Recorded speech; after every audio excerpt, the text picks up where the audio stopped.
नमस्कार दोस्तों, जय श्री कृष्ण। आज हम आपके लिए एक अद्भुत और रहस्यमयी कथा लेकर आए हैं जो सीधे गरुड़ पुराण से ली गई है। यह कथा हमें जीवन, मृत्यु और आत्मा के सफर के बारे में गहरी समझ देती है। गरुड़ पुराण हिंदू धर्म के 18 महापुराणों में से एक है, जिसमें मृत्यु के बाद आत्मा के अनुभव, यमलोक की यात्रा, पाप पुण्य का हिसाब और पुनर्जन्म की प्रक्रिया को विस्तार से बताया गया है।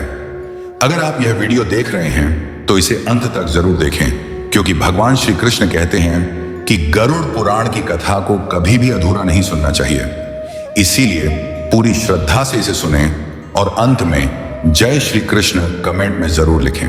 मृत्यु का रहस्य, अंतिम क्षणों में क्या होता है।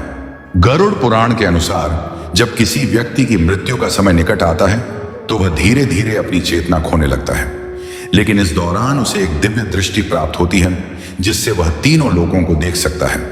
मरने वाले व्यक्ति के आसपास जो लोग रो रहे होते हैं, उनकी आवाज उसे धीरे धीरे कम सुनाई देने लगती है। उसे अपने शरीर का कोई नियंत्रण महसूस नहीं होता और उसकी इंद्रियां काम करना बंद कर देती हैं। जैसे ही उसकी अंतिम सांस निकलती है, यमदूत प्रकट होते हैं। यमदूतों का स्वरूप बहुत ही भयानक होता है। वे कोयले के समान काले, बड़े बड़े दांतों वाले और लाल जलती हुई आंखों वाले होते हैं। जब वे मरने वाले व्यक्ति के पास आते हैं तो उसकी आत्मा भय से कांपने लगती है। गरुड़ पुराण में बताया गया है कि आत्मा शरीर से अलग होने के बाद भी अपने मृत शरीर को देख सकती है। उसे अपने परिवार और प्रियजनों का विलाप सुनाई देता है। वह देखती है कि कैसे उसके रिश्तेदार उसका अंतिम संस्कार कर रहे हैं, लेकिन वह खुद कुछ भी करने में असमर्थ होती है। आत्मा को शरीर से अत्यधिक मोह होता है, इसलिए वह वापस उसमें प्रवेश करने की कोशिश करती है, लेकिन सफल नहीं हो पाती। इस स्थिति में आत्मा बेहद दुखी और व्याकुल हो जाती है। गरुड़ पुराण के अनुसार जब किसी व्यक्ति की मृत्यु होती है तो उसकी आत्मा अगले 13 दिनों तक अपने ही घर में रहती है। इस दौरान वह अपने परिवार वालों को पुकारती है, लेकिन कोई उसे देख या सुन नहीं सकता। पहले दिन जब आत्मा घर में प्रवेश करती है तो उसे बहुत भूख और प्यास लगती है, लेकिन क्योंकि वह अब एक स्थूल शरीर में नहीं है, इसलिए वह कुछ भी खा पी नहीं सकती।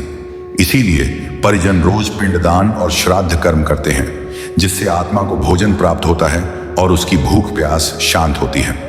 गरुड़ पुराण में यह उल्लेख मिलता है कि मृत्यु के 13वें दिन यमदूत आत्मा को जबरदस्ती पकड़कर यमलोक की ओर ले जाते हैं। अगर आत्मा के लिए पिंडदान किया गया हो तो वह यात्रा सरल हो जाती है, लेकिन अगर पिंडदान नहीं किया गया हो तो आत्मा को भयंकर कष्ट उठाने पड़ते हैं। यात्रा के दौरान आत्मा को 16 भयानक नगरों से होकर गुजरना पड़ता है। इन नगरों में अत्यधिक अंधकार और पीड़ा होती है। यहाँ पापी आत्माओं को कठोर दंड दिए जाते हैं और पुण्य आत्माओं को शुभ फल प्राप्त होते हैं। गरुड़ पुराण में नरक की भयानक यातनाओं का वर्णन किया गया है। जो लोग जीवन में बुरे कर्म करते हैं, उन्हें मृत्यु के बाद असहनीय पीड़ा सहनी पड़ती है। झूठ बोलने वाले, इन्हें जलते हुए लोहे के पिंजरों में डाल दिया जाता है। चोरी करने वाले, इन्हें तपते हुए लोहे की जंजीरों से जकड़ दिया जाता है। वाले और निर्दोष जीवों की हत्या करने वाले, इन्हें उबलते हुए तेल में डालकर जलाया जाता है। धोखा देने वाले और दूसरों का हक छीनने वाले, इन्हें लोहे की नुकीली वस्तुओं से मारा जाता है। ये सब देखकर आत्मा की रूह कांप उठती है, लेकिन पुण्य आत्माओं को यमराज के दरबार में सम्मानपूर्वक स्थान मिलता है। यमराज के दरबार में आत्मा के कर्मों का पूरा लेखा जोखा देखा जाता है। अगर उसके पुण्य अधिक होते हैं तो उसे स्वर्ग में स्थान मिलता है। यदि उसके पाप अधिक होते हैं तो उसे नरक में भेज दिया जाता है, जहां वह अपने बुरे कर्मों का दंड भोगती है। पुनर्जन्म की प्रक्रिया भी आत्मा के कर्मों पर निर्भर करती है। जो आत्माएं अत्यधिक पापी होती हैं, वे अगले जन्म में कीड़े मकोड़े, जानवर या और भी कठिन जीवन में जन्म लेती हैं। वहीं जो आत्माएं ईश्वर में आस्था रखती हैं और सत्कर्म करती हैं, वे अगले जन्म में सुखी जीवन पाती हैं या मोक्ष प्राप्त कर लेती हैं। क्या अचानक मरने वालों की आत्मा भटकती है?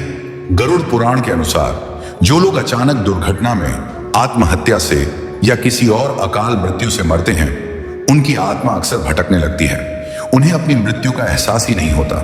वे बार बार अपने परिवार के पास लौटते हैं और यह समझने की कोशिश करते हैं कि वे मरे या जिंदा हैं। ऐसी आत्माएं अपने घर वालों को संकेत देने की कोशिश करती हैं।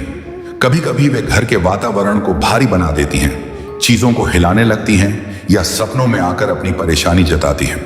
इसीलिए ऐसे मृतकों के लिए विशेष श्राद्ध और पिंडदान करना आवश्यक होता है, ताकि उनकी आत्मा को शांति मिले और वे अपने अगले जीवन की यात्रा शुरू कर सकें। गरुड़ पुराण हमें यह सिखाता है कि जीवन में अच्छे कर्म करना ही सबसे महत्वपूर्ण है। मृत्यु अटल सत्य है और कोई भी व्यक्ति इससे बच नहीं सकता, लेकिन हम अपने कर्मों के आधार पर यह तय कर सकते हैं कि हमारी आत्मा को स्वर्ग मिलेगा या नरक। इसलिए हमें अपने जीवन में धर्म, सत्य और सेवा के मार्ग पर चलना चाहिए। हमें मोह माया से ऊपर उठकर भगवान की भक्ति करनी चाहिए, ताकि मृत्यु के बाद हमें यमलोक की यात्राओं से बचाया जा सके और मोक्ष प्राप्त हो। अगर आपको यह कथा पसंद आई हो तो एक बार कमेंट में जय श्री कृष्ण जरूर लिखें। राधे राधे।